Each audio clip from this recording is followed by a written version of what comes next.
अस्सलाम वालेकुम एवरीवन, मैं हूं आपकी इंस्ट्रक्टर नूर और आज का हमारा टॉपिक है gram-Schmidt प्रोसेस। उसको स्टार्ट करने से पहले मैं आपको एक उसका ओवरव्यू दे देती हूँ। हम फॉर एग्जांपल लेट करते हैं कि हमारे पास एक वेक्टर स्पेस है V, ठीक है, जिसकी जो बेसिस सेट में वेक्टर्स हैं वो है V1, V2 एंड V3 और अप टू Vn आप कर सकते हैं। अगर हमने इन बेसिस को एक और सेट ऑफ बेसिस में कन्वर्ट करना हो U1, U2, U3 up to UN, और ये वाली बेसिस जो हैं ये ऑर्थोगोनल हो या फिर ये ऑर्थोनॉर्मल हो,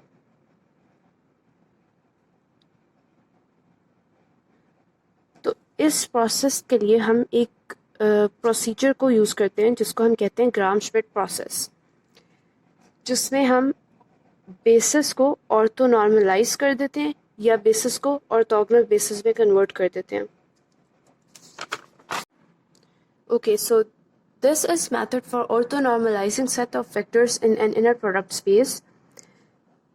इसके बाद हमारे पास इसकी जो यूजर्स हैं या इसकी जो यूटिलिटी है वो यही है कि हम नॉर्मल बेसिस को ऑर्थोनॉर्मल बेसिस के अंदर कन्वर्ट कर सकते हैं, ठीक है। और दूसरी चीज़ ये कि एक शॉर्ट मेथड हमारे पास आता है जिससे हम ये values A1, A2 and AN up to AN find out कर सकते हैं। इसके बेसिकली 3 स्टेप्स होते हैं। फर्स्ट ऑफ ऑल, एक तो हमारे पास ओरिजिनल बेसिस सेट होता है V1, V2, V3। हम लेट करते हैं अभी हमारे पास for the timing V1, V2 and V3 ही है। इसको हमने कन्वर्ट करना है एक और बेसिस सेट में जो कि है U1, U2 एंड U3। जो हमारे पास फर्स्ट स्टेप है उसमें हमने ये करना है कि जो न्यू बेसिस का पहला एलिमेंट है U1 उसको हमने इक्वल कर देना है V1 के। अब जो दूसरा एलिमेंट है U2 उसको हमने इक्वल करना है U2 minus the dot product of V2 with U1 divided by the dot product of U1 dot U1। यहाँ पे सॉरी V2 आएगा। U2 is equals to V2 minus the dot product of V2 and U1 divided by the dot product of U1 and U1 multiplied by U1, the vector U1, okay? और जो third step है वो ये है कि U3 is equals to V3 minus the dot product of V3 and U1 divided by dot product of U1 and U1 into U1 minus the dot product of V3 with U2 divided by U2 dot U2 and multiplied by U2। Okay, तो इसमें जो हमारी observation है वो ये है कि जो फर्स्ट एलिमेंट है द ऑर्थोनॉर्मल बेसिस या ऑर्थोगोनल बेसिस का वो तो डायरेक्टली इक्वल है ओरिजिनल बेसिस के, और जो सेकंड एलिमेंट है वो है ओरिजिनल बेसिस के second vector minus the dot product of second vector with the first basis divided by the dot product of U1 and U1 and multiplied by U1। अब यहाँ पे जो है U3 है तो हमारे पास 3 कंपोनेंट्स हैं, U2 है तो हमारे पास 2 कंपोनेंट्स हैं, U1 है तो हमारे पास 1 कंपोनेंट है, U4 होगा तो हमारे पास यहाँ पे 4 कंपोनेंट होंगे, जिसमें हम क्या करेंगे, यहाँ पे एक V4 आएगा हमारे पास, V4 माइनस V4 का डॉट प्रोडक्ट U1 के साथ डिवाइडेड बाई U1 का डॉट प्रोडक्ट U1 के साथ, ये टर्म आ गई।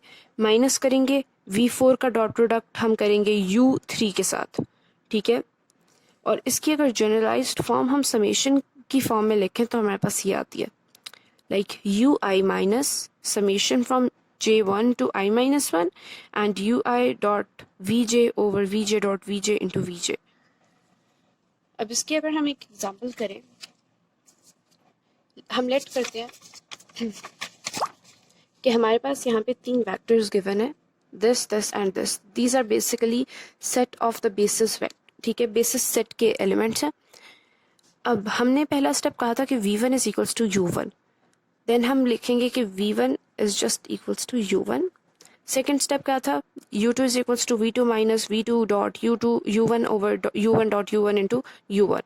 अब इसमें सिंपली पहले तो हम इस टर्म को रिजॉल्व कर लेते हैं।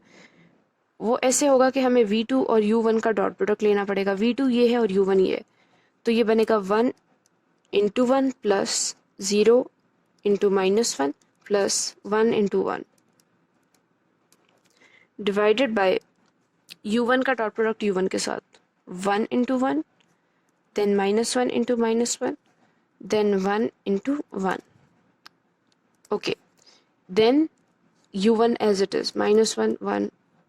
अगर हम इसको सॉल्व करें तो ये हमारे पास बन जाएगा 2/3 इंटू u1 1 -1 1. इसको लिखें तो ये हमारे पास आ जाएगा 2/3 -2/3 एंड 2/3.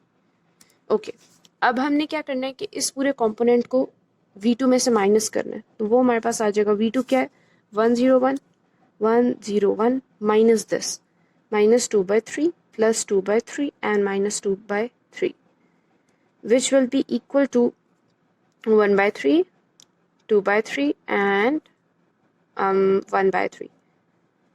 तो ये हमारे पास आंसर आ गया u2 का. सिमिलरली हम u3 को सॉल्व कर लेंगे. जब हमने इस टर्म को सॉल्व किया तो हमारे पास ये आंसर आया, क्योंकि u1 का डॉट प्रोडक्ट u1 के साथ 3 आता है, तो ये डायरेक्टली ये आया.